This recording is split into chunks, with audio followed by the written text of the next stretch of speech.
El 6 de junio de 1944, cientos de miles de soldados aliados desembarcaron en 5 playas francesas. Supuso la mayor operación militar anfibia nunca vista y lo conocemos como el desembarco de Normandía. Del día D han pasado 80 años. Así es como cambió la historia. Soy Javier Atard y hoy es jueves, es 6 de junio. El Mundo al Día, un podcast del Mundo. Normandía es una región de Francia, está al norte del país, en la parte norte, en la costa, bañada por el Canal de la Mancha, cerca de Inglaterra, pero no tanto como el Paso de Calais, que es el punto más cercano entre los dos países. Esa zona y esta historia la conoce bastante bien mi compañero Alberto Rojas, que es reportero del diario El Mundo. Alberto, ¿qué tal? ¿Qué tal, Javier? ¿Cómo estás? Cuéntame qué siente uno cuando está en esas playas de Normandía, qué es lo que se ve, cómo eran y cómo son hoy en día. Pues son playas, típica playa atlántica, grande, muy pacíficas. Hay muy poco construido por allí, hay pocas casas. Sobre todo lo que escuchas es la brisa y el mar. Y no te puedes, o te cuesta imaginar, mejor dicho, que allí se viviera una de las grandes batallas de la historia bélica del ser humano. La referencia que tenemos, sobre todo de la playa de Omaha, es Salvar al Soldado Ryan, la película de Steven Spielberg. No tiene demasiado que ver la playa real con la que vemos en el cine. La playa real es muchísimo más grande, más larga. Un soldado que desembarcara incluso con marea alta tardaría muchísimo en llegar hasta el talud que marca, digamos, el final de la arena. Y luego, en la parte, digamos, más montañosa, pues es una playa que en 14 kilómetros tiene solo 3 escapatorias. Es decir, es como una especie de embudo en el que te metes allí y si te están disparando de todo desde arriba, pues la verdad es que debió ser un sufrimiento para los soldados que tenían que alcanzar la parte alta de ese desfiladero, ¿no?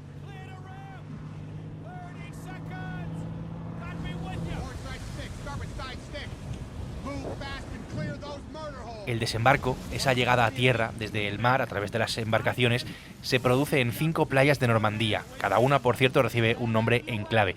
Quizás las dos más famosas, más conocidas, son las de Omaha y Utah, que son las atacadas por el ejército norteamericano.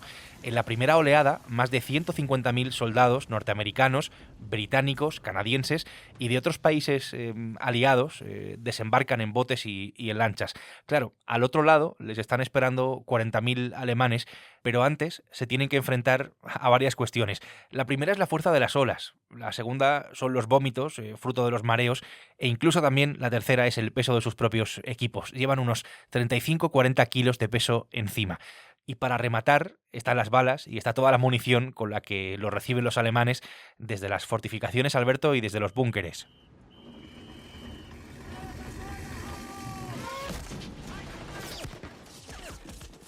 Pues mira, el desembarco fue relativamente bien, fue como se planeó, pero en una playa salió todo mal. Es la playa de Omaha, toda la fuerza se concentró en un punto de la playa cuando en otras zonas de la playa estaba prácticamente vacía, toda la artillería alemana pues empezó a funcionar con una precisión letal contra los cruceros que se acercaban a la playa, los tanques que tenían que desembarcar se hundieron todos en el fondo, es decir, todo lo que pudo salir mal durante las primeras horas salió mal. Creo que es el ratio de muerte por cada soldado desembarcado de esas primerísimas oleadas es 1 de cada 3, y eso puso en peligro una operación en la que el ejército aliado era apabullantemente superior, pero que, lógicamente, si ya el cruce de un río para un ejército es un obstáculo que te puede meter en muchos problemas, el pasar el Canal de la Mancha es una cosa muy complicada, ya digo, pese a la brutal diferencia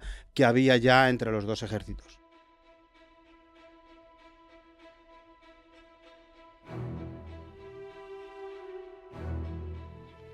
The eyes of the world are upon you. The hopes and prayers of liberty-loving people everywhere march with you. Los ojos del mundo os contemplan. Estas palabras las pronunció Dwight Eisenhower, entonces comandante supremo de las fuerzas aliadas, luego presidente de los Estados Unidos. Estáis a punto de embarcaros en la gran cruzada hacia la que hemos empleado todas nuestras energías durante muchos meses, continúa en ese discurso de aquel día. ¿Por qué se eligió, Alberto, este método para, en fin, para recuperar Europa de los nazis? ¿Por qué en Normandía y por qué no en otro sitio? Había dos lugares que se manejaban como posibles para hacer este desembarco en Europa. Uno era el paso de Calais, que era la zona más rápida para avanzar hacia el interior de Alemania. Lo lógico hubiera sido hacerlo ahí, porque separan solo unos kilómetros de costa a costa, y era exactamente donde los alemanes pensaban que iban a desembarcar los aliados. Incluso se creó una operación de despiste para que los alemanes concentraran ahí todas sus fuerzas, una operación que estuvo comandada por el espía Garbo, un espía español que trabajó, un doble agente que trabajó para los aliados, para despistar a los alemanes, y todas sus comunicaciones estaban destinadas a hacer pensar a Hitler y a su élite militar que iba a ser exactamente ahí el desembarco, y pues ya vimos que en realidad lo que se preparaba era el desembarco mucho más al oeste, en una zona mucho más alejada de la costa británica, pero que estaba peor defendida por parte de los alemanes, y fue un gran acierto. When a week ago today, Mr. Speaker, I asked the House to fix this afternoon as the occasion for a statement. Una de las figuras políticas clave en la Segunda Guerra Mundial fue la de Winston Churchill, el primer ministro británico que también tuvo un papel en la Operación Overlord, que es el nombre en clave que recibió el desembarco de Normandía. Quizá no tan importante ese papel como el de los mandos militares, aunque evidentemente tuvo bastante influencia. Quiero hablar de su papel, del papel de Churchill, con Luis Alemany, que es redactor de Cultura del Mundo. Hola Luis, ¿qué tal? Hola Javier, ¿cómo estás? Luis, hay dos autores, que son Packwood y Dannat, que cuentan la historia de la Operación Overlord a través de la figura del primer ministro, de Churchill, en un libro que se llama El día de Churchill. Hay una cuestión importante, que es por qué el desembarco tiene lugar en junio de 1944, hace hoy 80 años, y no antes o en otro momento. Tenía una serie de experiencias de la Primera Guerra Mundial. Él fue el que dirigió la campaña de los Dardanelos, el desastre de Galípoli. También dirigió la ofensiva en Noruega al principio de la guerra, que también fue una derrota. Y Churchill es muy precavido y tiene pánico a una nueva derrota en una operación anfibia. De modo que él tiene la idea de que el salto a Europa es como si hizo una jugada de un solo tiro, no va a haber plan B, no va a haber segunda oportunidad, tiene que estar todo absolutamente cerrado, tiene que haber perfecta coordinación con los estadounidenses, que no era una tarea fácil. Y eso le lleva a que durante los años 42 y 43 esté soportando la presión de sus aliados que querían precipitar el desembarco. La Unión Soviética está haciendo presión desde junio del 41 para que el Reino Unido ataque en Francia, porque necesita que el Reino Unido abra un frente occidental que distraiga a la Wehrmacht, al ejército alemán.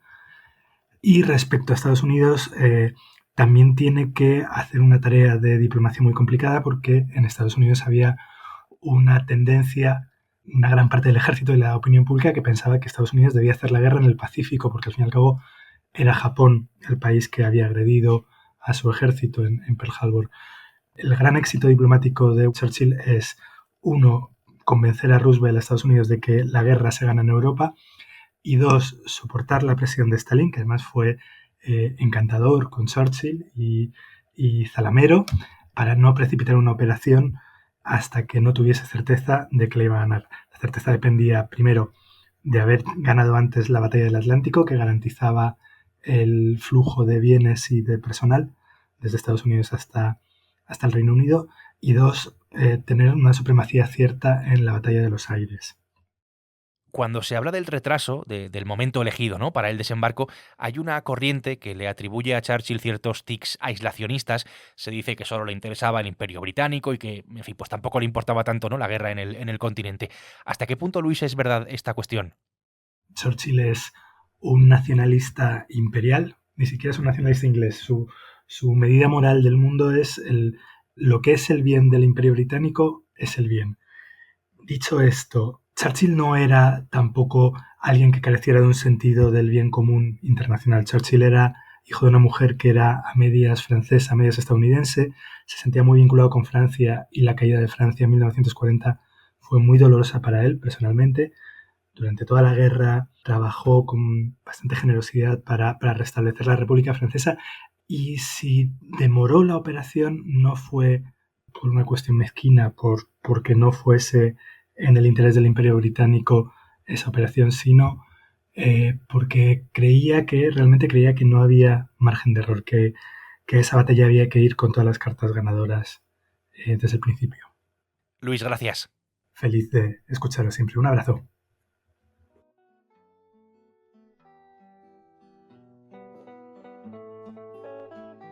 Claro, en 1944 la guerra no estaba como 5 años antes, ni siquiera como un par de años antes. Había que mirar al presente, pero también al futuro. Alberto, estoy contigo. Hablemos de los objetivos que tenían los aliados, en este caso los occidentales, en la operación Overlord, en el desembarco. Había que frenar a Alemania, eso estaba claro, había que ganar la guerra, pero tenían también un ojo puesto en la URSS de Stalin, y en el día después de la guerra. Saben que solo tienen una tirada y que si esa tirada les sale mal, el peligro no es solo que no van a conseguir vencer a Hitler como ellos pensaban, sino que nadie va a conseguir parar a Stalin, que llega desde Rusia avanzando y conquistando países hacia el corazón de Alemania. No perdamos de vista que el desembarco en Normandía no solo se hace para vencer a Hitler, sino para llegar cuanto antes a Berlín, aunque luego se permita la toma de Berlín a los soviéticos antes que a los aliados, se pacta así, pero lo que se pretende es llegar a Alemania también a la misma vez que llega Stalin, porque nadie sabe si Stalin, una vez que llega a Alemania, va a seguir conquistando países hacia el oeste. Eso era un riesgo que los aliados no querían correr.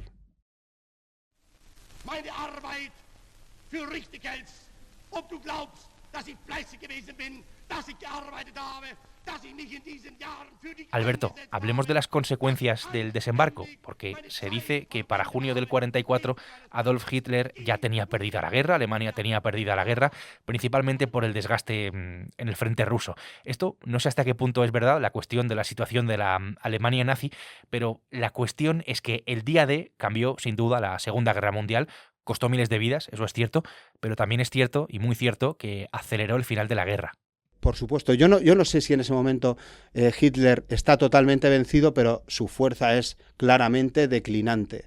¿Qué se pretende con el desembarco en Normandía? Acelerar el final de la guerra, y efectivamente lo acelera, liberan Francia, liberan París, y rápidamente entran en Alemania.